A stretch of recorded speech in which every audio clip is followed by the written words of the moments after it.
אנחנו נתחיל את הרעיון הזה בסדרה של שאלות. לפעמים תשאל שאלה שהיא דהיינו לא קשורה, אבל דע לך שהיא כן קשורה, כי נשים רואות יותר קשרים מגברים.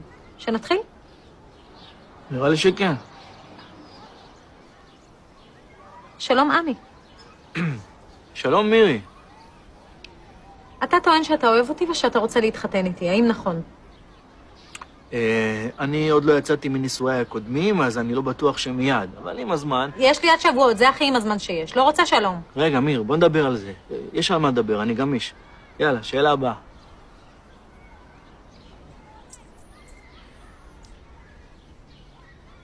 תאר לי את אישיותך על ידי צורה גיאומטרית. צורה גיאומטרית? אני משושה. משושה. תסביר? תראי, יש לי הרבה צדדים. אני רגיש, אבל אני גם מחוספס. אני מסורתי, אבל פראי, ואני מאוד מאוד אוהב אותך. לא רלוונטי. האם התמודדת בעבר עם תסכול או אכזבה? ספר לי על זה. בטח, מה זה? כל התקופה האחרונה בבית עם דוריס. כבר טעות, אסור לך להגיד את השם שלה. סליחה, נכון. כל התקופה האחרונה בבית עם אמאי היה מאוד לא פשוט לקום וללכת. לעזוב בית שבנית, משפחה.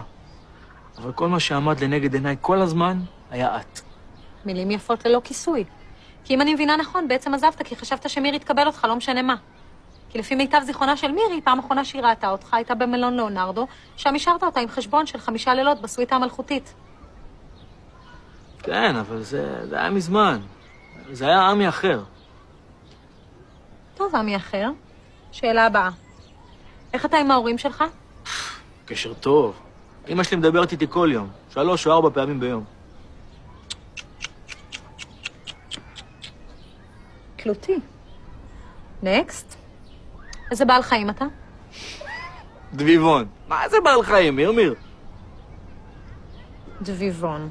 למה דביבון? לא, תמחקי, זה בצחוק אני אמרתי דביבון. אני בכלל נמר, אני צ'יטה, אני ברדלס הרים אני. טוב, תודה רבה. אל תתקשר אלינו, סבתא שלי תתקשר אליך. רגע, אמיר, מתי יהיו תשובות? שלום, אל תשכח את התיק שלך.